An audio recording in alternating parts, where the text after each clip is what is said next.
Coast 97.3, that's Juicy, Doja Cat, Tiger, Big Ride Home with your man Big B. You know what it is. It is definitely time for Mental Health Tuesdays. In the building, we got the licensed therapist, Franchon Fresh. What's up, man? What's up, Port? Shout out. Okay, let's talk about, can we talk about weather before we get to mental health, please? Yes. Okay, well, they're related. The coldness and the rainness, can y'all be careful out there? Yes, please. Please. So we did get a question. We did. Here's the question. We're going to do it all 6 o'clock hour. The subject was about domestic abuse. What are things we can do to promote, or we can have promoted to our young men who have witnessed domestic abuse as children? And are there ways to help heal scars these young men live with so they don't become the abuser or normalization of the behavior they witnessed as children? That's a lot. That's a lot. So let's take the first one.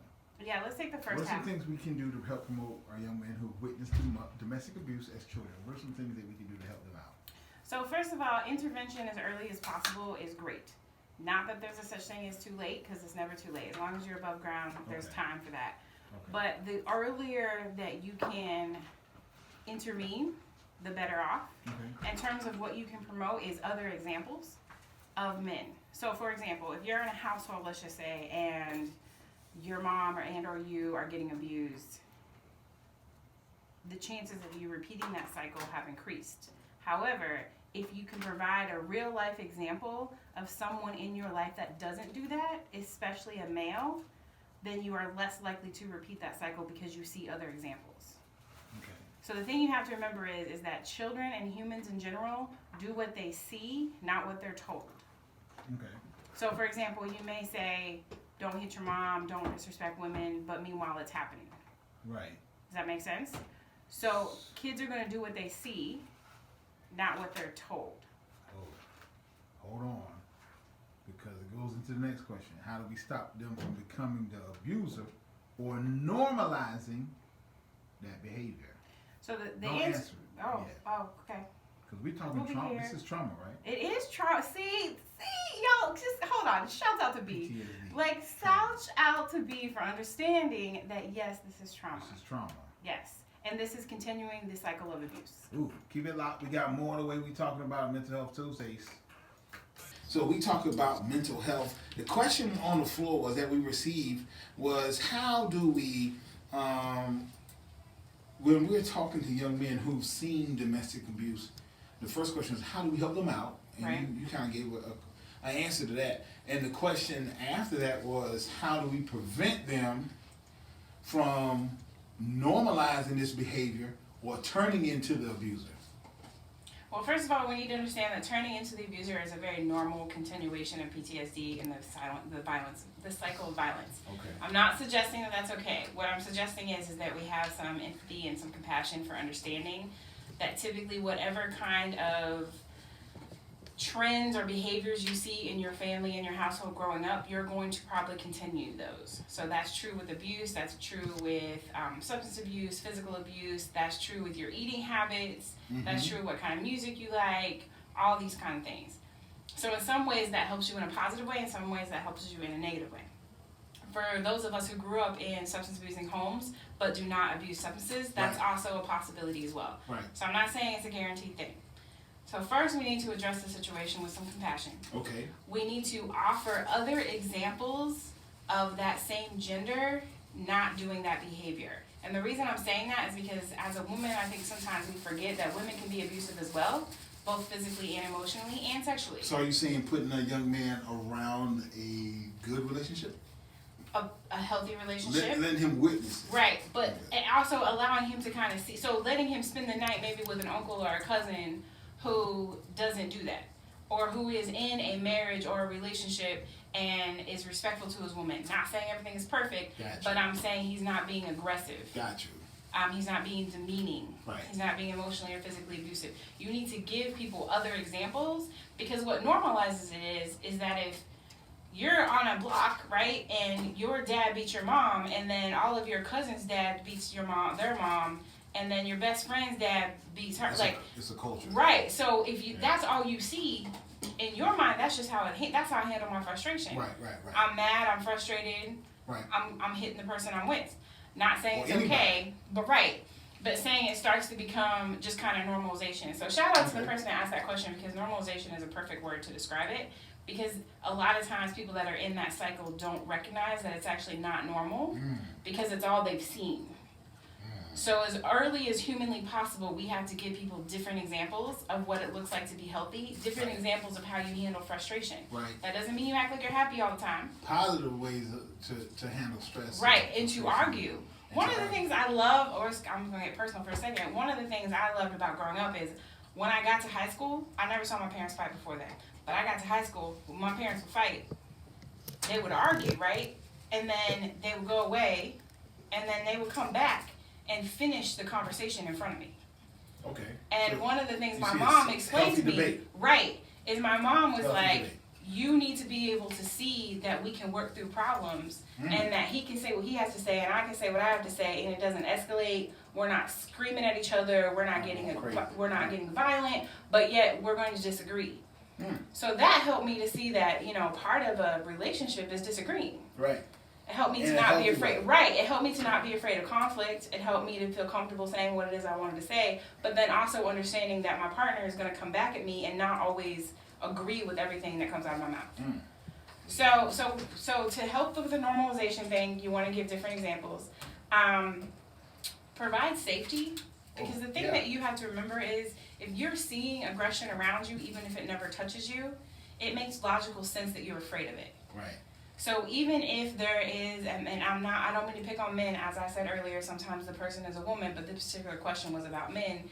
If there is a man that is hitting somebody, being aggressive towards somebody consistently in your life, and he never touches you, that doesn't mean that you're not afraid. Right. That doesn't mean that you don't have PTSD. Right. So what you can do as a person that's intervening, whether you are a male or just a family friend or whatever your role is to provide safety.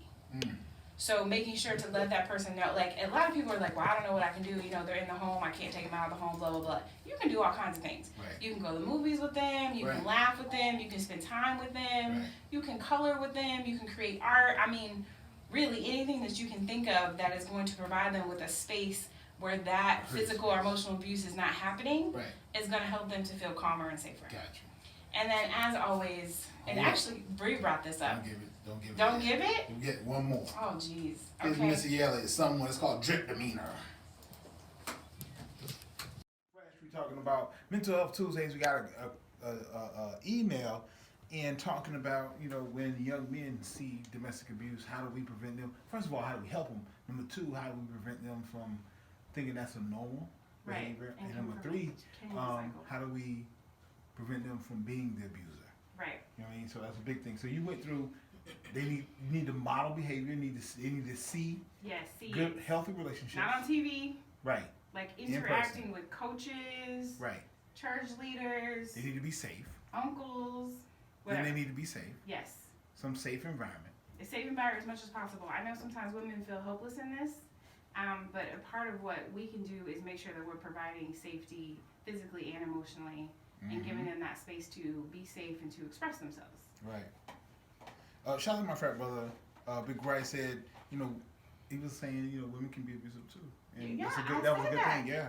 And men won't confess, you know, to being abused because they're fearful of the backlash. Like people, oh my God, you know. Absolutely. Which is why I always create space to say it. So shout out, you said your frat brother? Brother Grace, Yeah, shout out to your frat brother. But absolutely, I always try to create space for that because the reality is, statistically speaking, women are physically, sexually, and mentally abusive. Not as much as men, statistically speaking, but they are sometimes the abuser. Yeah. And I think one of the reasons why the stats are so low is because men don't feel comfortable reporting it because it's so not common. And it's serious. Right. Yeah. That's what's up. So the last part, the third part, is therapy. Getting therapy. But can we just taking a young man? Yeah. So Port City, real quick, and surrounding areas, everybody that's listening. I'm sitting up here thinking like, okay, what am I going to tell people? I want to make sure I give actionable steps, all this in my head. And we had to, and B was like, so therapy. So I just want to say that Brandon Big B is a true believer in therapy because he tends to think of therapy sometimes before I do, and I'm the licensed therapist in the room. I just went back. I had to go back therapy. I wasn't going. I went back. Can I ask you something? Yeah. Is that because we're on the air talking about mental health every Tuesday? Yeah. That I don't think I can be. And you know, it's family. You know, you got to make sure you if you're the leader of the family, you got to make sure you're mentally correct, right? Right. And then also, if we talking about it, and I'm encouraging folks, and they're like, so are you going to therapy? I got to walk the walk, talk the talk. Right. So, Yeah. I'm in there every other and week. it's not, you know, it's super intense, but it's definitely for me to check my engine light. Absolutely. You know what I'm saying? So. And have some space where you don't have to be beat. Yeah. I mean, everywhere I see you, and to be fair, to take responsibility on me, in the spaces I put you in, I need you to be big B. Yeah. You know, and I think that your nephew and your wife do the same thing. Yeah. And your station definitely does the same thing. Right. Because that's what we Somebody need else you to want to be branded. But sometimes you just need some space to be branded. Can I eat my Fruit Loops and watch Star Wars on Saturday and just? I know a lot of people don't know this. Like, this is real talk. It's therapy for me. Like, I get up on Saturday. Not Saturday, but on Christmas. Oh. You know what I'm saying? Because those are one of the days that nobody is like, Bing, can you come here? Bing, can you do this? Right. I'm just like, whew. I'm gonna eat my Fruit Loops. And I'm gonna watch Star Wars. Everybody knows this. Shouts out to Boogie. She always give me a box. I don't eat the whole box. Boogie always give me a box of Fruit Loops for Christmas. Wow. So I love that you do that, but so I we just go to want to point therapy. out you should do that more than once a year. yeah, definitely. Yeah, I do it more than that, Okay. but that is like a ceremony. Like everybody knows. Yeah. So going to therapy, getting the young man to go to therapy to discuss what they've seen. Absolutely. And how they Intervention can as change early their as behavior. possible. Gotcha. The other thing I will let you know is if you're the adult in the situation and you want to let the therapist know that this is happening, that is okay. Right. But I would ask you to please do so without the young person in the room. Right. And the reason for that is you want to give that young person the opportunity to tell the therapist on their own when they are Right. ready. Right. So it's not that you don't tell the therapist. By Right. all means, have adult conversations. Right. But I have those adult conversations without the youth around because you want to give that opportunity for Let the them youth be to tell open. the therapist. Right. Yeah, they might not do it the first And session, understand second it's session. going to take weeks, You gotta months, warm up. depending on you know the Mhm. circumstances. Totally right. Totally right. So if we want, hey, we might have a male that's been faced with trauma. How do we get in contact with you? What do we need to do? So healingyouromen.com. Shout out to those of you that are using the anonymous submission question situation. So please continue to use that. So you go to healingyouromen.com and you can go to contact if you're trying to contact me and just get some referral information, just get some general information about. Drop a question. Right, just drop a question about anything. So your options are you can do contact us and ask a question Mm-hmm. about what's going on in your life, mental health, your family, things like that. Or if you want to go to community engagement and you want to submit something anonymously, you can also do that and B and I will talk about it on the air. Yeah. So those are your options, healingyouromen.com, as well as Facebook has a Healing Your Almond has a Facebook, Healing Your Almond has a Instagram, Right. Healing Your Almond now has a YouTube. Yes. Which is where we're going to be posting all of our episodes because Okay. people have been in their feelings about missing our shows. Yes. So that's good. Yes, That's a so good we're thing. going to do that. All right. So that's what's going on. That's how you find Every me. Tuesday, the licensed therapist in here, Fresh on Fresh. Can I do my one little shout out? Yeah, real shout to quick? people. So shout out to my cousin. Today is his birthday. He is in Long Island, New York. His name is Kangi C. Okay. Today's his birthday, and I just love him for thinking of me. And I know I'm making it about me, but it's about me. So I love you for being my cousin and for having my back. He's like my male counterpart in the family. So Cool. That's what's we're up. from the same generation. After flipping the couch, the one family member that hit me up at like midnight Okay. was my cousin. Okay. So thank you so much for that, and thank you for supporting mental health. Actually, although Yeah. he works with troubled kids actually in Yeah, Long Island, New that's York. with us. So shout out, happy You gotta do birthday. that. Hey, I got some shouts out. Shouts out to South Side, about East, North Side, Community Boys and Girls Club, Joe's Drummer Drill Team. If better is possible, good is not enough. We out of here. We be back tomorrow.